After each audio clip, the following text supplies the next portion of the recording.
John Chapman wasn't born into a destiny. He was born into Springfield, Massachusetts in 1965 to a normal, middle-class family that moved to Windsor Locks, Connecticut when he was still a boy. No tragic orphan story, no abusive stepfathers, no Dickensian child labor in the cotton fields. Just a kid in small-town New England who liked sports, got into the usual trouble, and spent his time more interested in hockey sticks and motorcycles than in textbooks. By all accounts, John was a good kid, mischievous, competitive, and physical. He was the kind of boy who would take risks, get banged up, and laugh about it. His teachers didn't peg him as a future scholar, but everyone who knew him understood he had grit. He had a natural drive to prove himself and a willingness to push through the pain to get what he wanted. The kind of traits that in a suburb looked like a restless teenager, but in uniform looked like the foundation of a warrior. When he finished high school, college wasn't calling. He wanted direction, discipline, and a challenge, something bigger than Windsor Locks. In 1985, at 20 years old, he enlisted in the United States Air Force. If you're imagining he went straight into some elite commando pipeline, think again. His first assignment was an information system technician. Computers, wiring, comms, not exactly the stuff of Rambo posters. He was good at it, reliable, professional, but it didn't light his fire.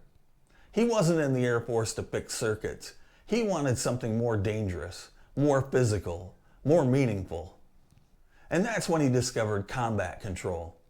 Most Americans have no idea the career field even exists. Even inside the military, combat controller isn't a household term. They're not as famous as Navy SEALs, not as iconic as Green Berets, but if you ask anyone who's fought alongside them, they'll tell you these guys are lethal, indispensable, and borderline insane. Combat controllers are the men who parachute into hostile territory ahead of everyone else, often alone or in tiny teams, to set up landing zones and guide aircraft. They're air traffic controllers who jump out of planes, swim ashore, and fight like infantry, then call in airstrikes with surgical precision. In other words, the guy who can point at a mountain ridge, talk into a radio, and 5 minutes later make the mountain explode. That was what John Chapman wanted, and he was willing to risk everything to get there. The training pipeline was infamous. Pararescue, combat control, and other Air Force specials wash out more than half of the men who try. For Chapman, it meant airborne school, dive training, survival school, advanced communications, demolitions, and small unit tactics. It meant weeks of physical punishment designed to break candidates down and reveal who actually wanted it bad enough to suffer for it. John suffered and stayed. He came out the other side with a scarlet beret on his head and the title Combat Controller on his file. The job had taken him from ordinary airman to one of the most versatile special operators in the U.S. military. By the early 1990s, he was deployed around the world, usually without headlines. Bosnia, humanitarian operations, shadow missions that didn't make the news. He married Valerie, had 2 daughters, and balanced the life of a devoted family man with the demands of a job that no one outside the special operations community even understood. Chapman wasn't looking for glory. He didn't talk himself up. He did his work, loved his family, and stayed ready. But the world was about to change, and with it, so was his place in history. If you want to understand John Chapman, you have to understand what a combat controller really is. These aren't desk jockeys with radios. They're the guys who jump out of the same airplanes as paratroopers, swim the same surf as SEALs, hike the same mountains as Rangers, and then call down death from above like a divine air traffic controller with a grudge. The combat control pipeline is one of the longest and hardest in the U.S. military. It's not a single course, it's a gauntlet. You pass one school, you get shipped to another. And at each stage, instructors are happy to tell you, fail here and you're done. Chapman started with air traffic control school because that's the core skill. These guys aren't just fighters. They're trained to set up and run runways in the middle of nowhere, directing everything from C-130s to fast jets. Then came survival training, learning how to endure days or weeks alone in hostile terrain with nothing more but what you could scrounge. After that, airborne school, static line jumps out of C-130s, then scuba school, learning how to dive with heavy gear in dark, freezing water where mistakes meant drowning. Then demolitions, small unit tactics, weapons training. Each course weeded out more candidates, but Chapman pushed through. By the end, he wore the scarlet beret of a combat controller, the mark of someone who had proven he could fight on the ground while running the entire sky overhead. In the 1990s, Chapman's deployments looked nothing like the headlines of later wars. He served in humanitarian operations, clearing airstrips in disaster zones. He deployed to Bosnia during the Balkan conflicts, helping manage the chaotic air campaign there. He jumped into exercises with Navy SEALs, Army Special Forces, and anyone else who needed an attached controller. The job made him invisible and indispensable at the same time. Everyone relied on him, but no one outside the units ever knew his name. By the late 90s, Chapman was a seasoned operator, equally comfortable diving into the ocean with SEALs or parachuting into a frozen landing zone with the Army Rangers. Off-duty, he was a husband to Valerie and father of 2 daughters. Friends described him as steady, funny, and deeply loyal. He lived quietly, but when the radio crackled and the beret went on, he was all business. Then came September 11, 2001. For America, it was the day the towers fell. For John Chapman, it was the day his skill set, honed in relative obscurity, suddenly became the sharp edge of a brand new war. On September 11, 2001, John Chapman was living a normal military life, balancing deployments with fatherhood, training with downtime, his beret on the shelf, and his daughters at his side. That morning shattered the balance. Like millions of others, he watched the Twin Towers burn and fall. Unlike most, he knew he'd be going straight into the war that followed. For combat controllers, 9/11 was a grim kind of validation. The career field has always been elite but obscure. Suddenly, America needed exactly what they offered: men who could insert with special operations teams, fight like infantry, and command the entire sky with a radio. The war on terror was going to be fought in remote mountains, deserts, and caves. Every mission would hinge on air power, and that meant every mission needed a John Chapman. Within weeks, the U.S. was in Afghanistan.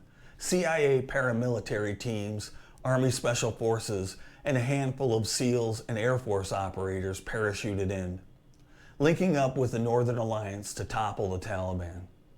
It was the kind of unconventional campaign SOG veterans from Vietnam would have recognized. Tiny American teams guiding proxy armies while calling in firepower that turned valleys into craters. By early 2002, the Taliban had been pushed from power, but the war was far from over. Pockets of Al-Qaeda fighters were dug into the mountains along the Pakistani border. One of the most dangerous concentrations was in Shah-e-Khat Valley, near a peak called Takur Ghar. Holding the high ground there meant controlling the valley below, and Al-Qaeda wasn't about to give it up. The operation to clear the valley was codenamed Anaconda. It would become one of the biggest battles of the early war. Dozens of aircraft, hundreds of American soldiers, Afghan allies, and special operations teams converged. Chapman was attached to the Navy SEAL element tasked with securing an observation post on Takur Ghar's peak. From that vantage point, they could direct airstrikes across the valley. It was the kind of mission combat controllers were built for. But from the start, things went wrong. Intelligence underestimated enemy strength. Communications were shaky, weather was brutal, and when the helicopter carrying Chapman and the SEALs approached the landing zone, it wasn't an empty ridge waiting to be occupied. It was a fortified enemy position, bristling with machine guns and RPGs. The firefight that erupted would go down in history as the Battle of Roberts Ridge. For John Chapman, it would be the beginning of the end, and the moment that would define his legacy. March 3, 2002. The helicopter carrying John Chapman and a team of SEALs roared toward the peak of Takur Ghar. The mission was straightforward on paper: land on the summit, set up an observation post, and guide the airstrikes for Operation Anaconda below. But paper doesn't shoot back. As the MH-47 Chinook approached the landing zone, the night erupted in fire. The ridge wasn't empty. Al-Qaeda fighters had dug in, waiting, and the helicopter flew right into the kill box. RPGs streaked through the dark, machine guns raked the fuselage. The pilots fought to keep the lumbering bird in the air as the crew poured return fire into the tree line. In the chaos, one of the SEALs, Petty Officer Neil Roberts, was thrown from the rear of the ramp. He hit the snow-covered ground as the helicopter clawed for altitude. The pilots barely keeping it airborne, engines coughing, hydraulics bleeding. There was no way to circle back. If they tried to land, the entire bird would be shredded. They had to pull off, leaving Roberts alone on the mountain. Inside the helicopter, the team absorbed the reality in stunned silence. Their brother was on that ridge, surrounded, and they'd just been forced to leave him. Roberts would later be executed by the enemy, but at that moment, no one knew his fate. They only knew they had to get him back. The Chinook limped away, leaking fuel, the crew barely holding it together. It landed at a safer site lower in the valley, smoke still trailing. The SEALs scrambled to reorganize. Chapman, calm but urgent, began coordinating with air support. The plan was quick and brutal: climb back up that mountain and pull Roberts out. For Chapman, this was exactly why he existed. The SEALs needed fire support, needed someone to orchestrate the sky while they fought up the ridge. He shouldered his pack, double-checked his radio gear, and prepared to do one job no one else could. What none of them realized was that the next few hours would pit 12 men against an entire fortress of dug-in fighters, and that John Chapman would be asked to do more than anyone thought possible. The climb up Takur Ghar was brutal before the first shot was even fired. The mountain rose to nearly 10,000 feet, a knife-edge ridge of rock and snow where thin air cut lungs in half. Every step was slow, every breath a fight. And at the top, waiting in the bunkers, were Al-Qaeda fighters who had been preparing for weeks. John Chapman and the SEALs moved as fast as they could, racing against the reality that Neil Roberts, the teammate thrown from the helicopter, was alone up there. What they didn't know was that Roberts had already been captured, executed almost immediately after the helicopter pulled away. That detail would only come out later. What mattered in the moment was the hope that he might still be alive, and the resolve to reach him no matter what it cost. As the team approached the summit, the enemy opened fire. The night ripped apart with gunfire, tracer rounds slicing the darkness. RPGs slammed into the rocks. The SEALs scattered for cover, trying to push uphill under fire. Chapman took point. Combat controllers aren't supposed to be point men. Their job is to call the airstrikes, to direct the fight from cover, to be the calm voice on the radio that rains down artillery and bombs. But Chapman wasn't hiding behind a radio. He moved forward with his rifle, firing and maneuvering, leading from the front. They reached the outer banks, crude fighting positions dug into ice and stone, manned by Al-Qaeda fighters who knew the terrain. Chapman surged ahead. In a short, vicious exchange, he engaged directly with the defenders. Accounts later reconstructed from gunship footage and teammate testimony made it clear. Chapman killed at least 2 fighters in close combat, cleared a position that had pinned the team down, and gave the SEALs a fighting chance to gain ground. But heroics come at a price. In the burst of fire that followed, Chapman was hit. Bullets tore into him, dropping him in the snow. The SEALs believed he was dead. Under the storm of fire and explosions, they had seconds to make a decision: push forward and risk being annihilated, or pull back and call in heavier support.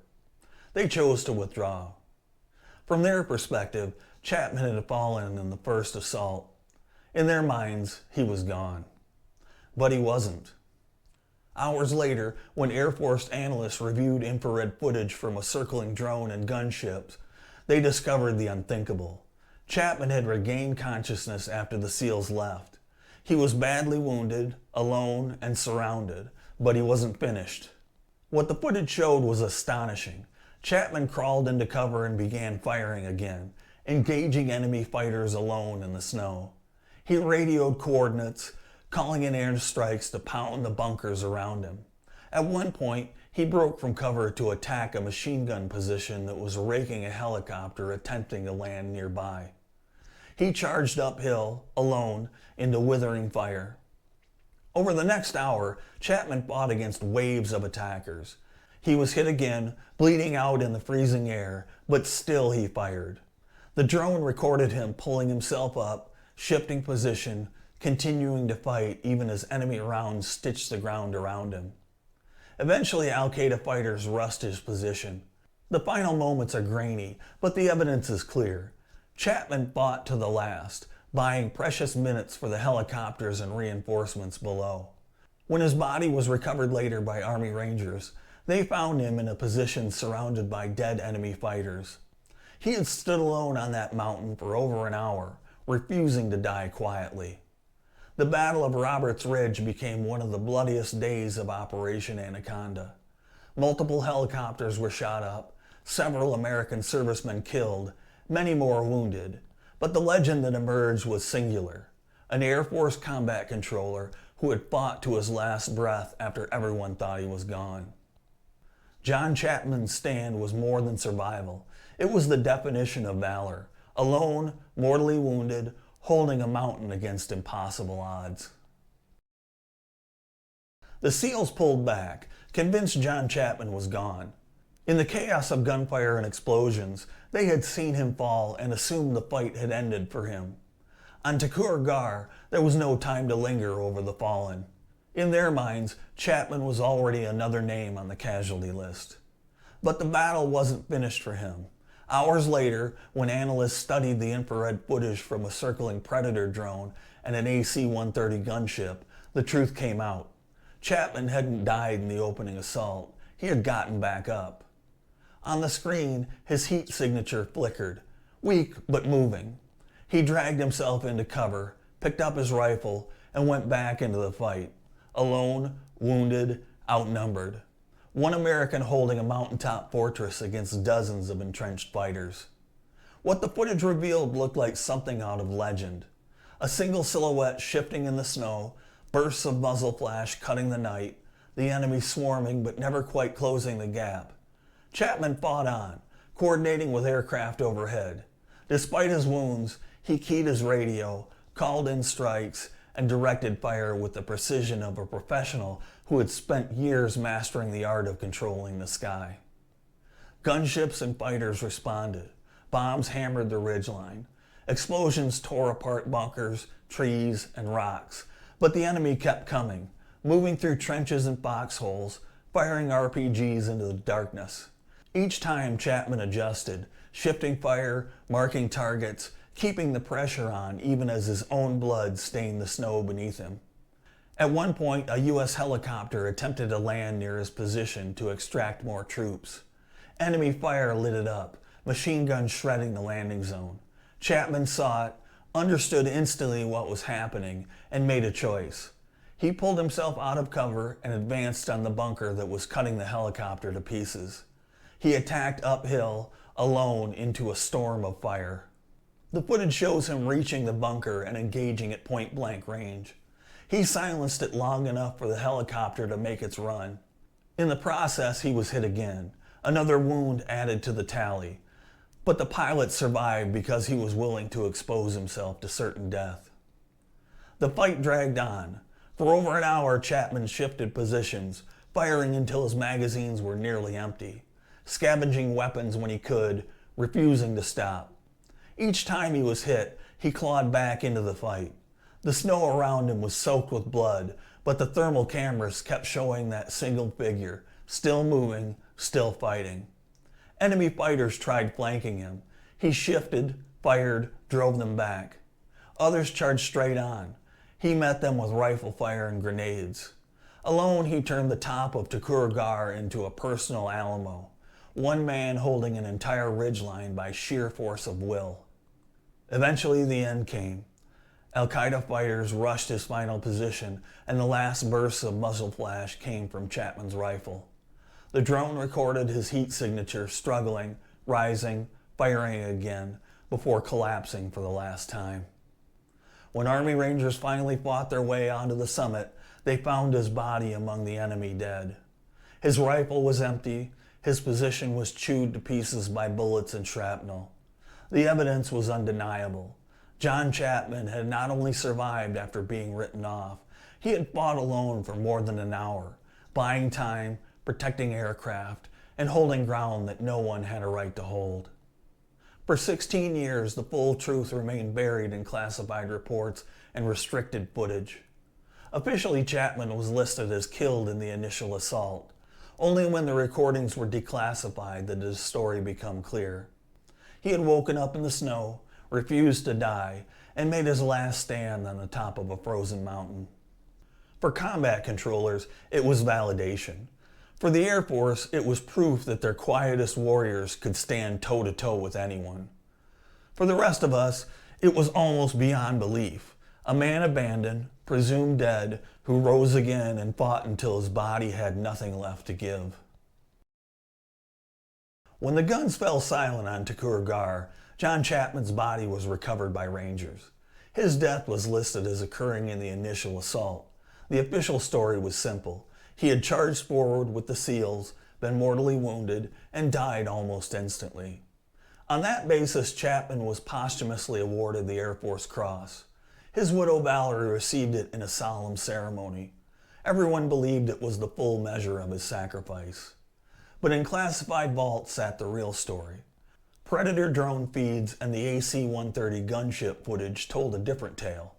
The thermal images showed Chapman regaining consciousness after the SEALs withdrew, dragging himself into cover and fighting alone for over an hour.